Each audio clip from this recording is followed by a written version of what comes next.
Suresh Gopi Rafale പിതാവിനെ പ്രതികരിക്കുകയാണ്. സുരേഷ്, നിങ്ങൾ എന്നെ മറ്റ് രാഷ്ട്രീയക്കാരെ പോലെ കാണല്ലേ.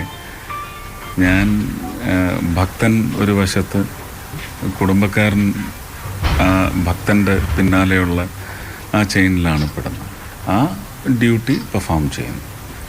രാഷ്ട്രീയം, എൻ്റെ സ്ഥാനാർത്ഥിത്വം, ഇലക്ഷൻ, അതൊക്കെ വേറെ.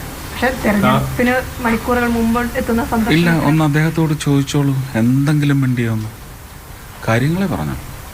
Duty and responsibility of an elected representative to the people of his constituency.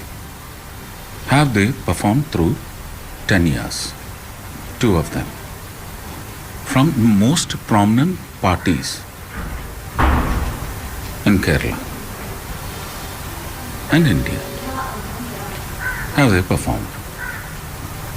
I feel this is my opportunity. I should get that opportunity to prove that this is the way an elected representative should have performed responsibly. താങ്കളെ MP ആക്കുന്നതിന് വേണ്ടി പ്രകാശ് ജാവ്ദേക്കർ പരമാവധി സഹായം തേടിയെന്ന് പറയുന്നു. അങ്ങനെ ഒരു BJP leaders അത്രമാത്രമൊക്കെ പോയിട്ടുണ്ടോ? സംശയം നിങ്ങൾക്ക് തന്നെ തോന്നിയില്ലേ? നിങ്ങൾക്ക് തന്നെ തോന്നിയല്ലേ? Thank you. നന്ദകുമാറിന്റെ വലിയ ഗൗരവമുള്ള ആരോപണമാണ് സുരേഷ് ഗോപിയെ എങ്ങനെയെങ്കിലും ജയിപ്പിക്കണം, അതിന് പ്രകാശ് ജാവ്ദേക്കർ സഹായം തേടിയെന്നാണ്. എനിക്കറിയാം, അത് പ്രകാശ് ജിയോട് ചോദിക്കണം. എന്നെ സംബന്ധിച്ച് എൻ്റെ പാർട്ടിയിലെ തന്നെ മറ്റൊരു രാഷ്ട്രീയ പ്രവർത്തകനോടും മറ്റ് അതിൻ്റെ വക്താക്കളോടും ചോദിക്കേണ്ടതില്ല. എന്നെ സംബന്ധിക്കുന്ന എല്ലാ കാര്യങ്ങളും നിങ്ങളൊരു 5 പേരോട് മാത്രം ചോദിച്ചാൽ മതി.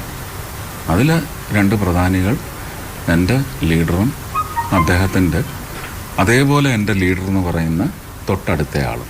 ആ 2 പേരെടുത്ത് മാത്രം ചോദിച്ചാൽ മതി, അവർ പറയും.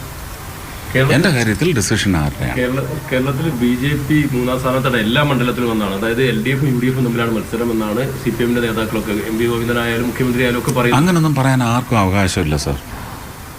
ഒരു നോമിനേഷൻ ആക്സെപ്റ്റ് ചെയ്ത് കഴിഞ്ഞാൽ ആ നോമിനേഷന് നമ്മൾ തിരിച്ചു കൊടുക്കേണ്ട ഒരു റെസ്പെക്റ്റ് ഉണ്ട്.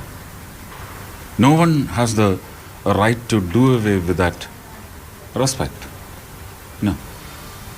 ആ നോമിനേഷൻ പ്രാബല്യത്തിലുള്ളിടത്തോളം സമയം ദേ ആർ ഓൾ ഈക്വൽസ്. ഒരാൾക്ക് ഒരാളെ അങ്ങ് ഡീഗ്രേഡ് ചെയ്യാനൊക്കത്തില്ല. രംഗത്തേ ഇല്ല. Which is anti democratic. മറ്റൊന്നുള്ളത്, ഇന്നലെ ഡൽഹി ലഫ്റ്റനന്റ് ഗവർണർ ഇവിടെ എത്തിയിരുന്നു, ആസ്ഥാനത്തെത്തിയിരുന്നു. അയ്യോ മോളെ, ഇത് എൻ്റെ അടുത്ത് ഈ ചോദ്യം നേതാവ് പറയുന്നത് അതൊരു രാഷ്ട്രീയ മുന്നിൽ കണ്ടുകൊണ്ടുള്ള ഒരു സന്ദർശനമാണെന്ന് പറയുന്നുണ്ട്. എന്തെങ്കിലും തരത്തിൽ ഇന്ന് താങ്കളും ഇവിടെ എത്തുന്നു, അങ്ങനെ എന്തെങ്കിലും ഒരു ചിത്രം ഉണ്ടോ? എനിക്കറിയത്തില്ല. എന്നെ കൊണ്ട് വെറുതെ ഓരോ പേരുകളും പഴയ ഓരോ ചരിത്രങ്ങളും പറയിക്കല്ലേ. എനിക്കിഷ്ടമല്ല. ഞാൻ എൻ്റെ ഈ രാഷ്ട്രീയ പ്രചരണത്തിലുടനീളം ഞാനൊരു വളരെ ഡിഗ്നിഫൈഡായിട്ട് പോകണമെന്ന് വിചാരിച്ചിടത്ത് പോലും എനിക്ക് ചിലയിടത്തൊക്കെ എക്സ്പ്ലോഡ് ചെയ്യേണ്ടി വന്നിട്ടുണ്ട്. അത് പക്ഷേ അതെൻ്റെ ഇമോഷനാണ്. എന്നെ കുത്തിക്കോ,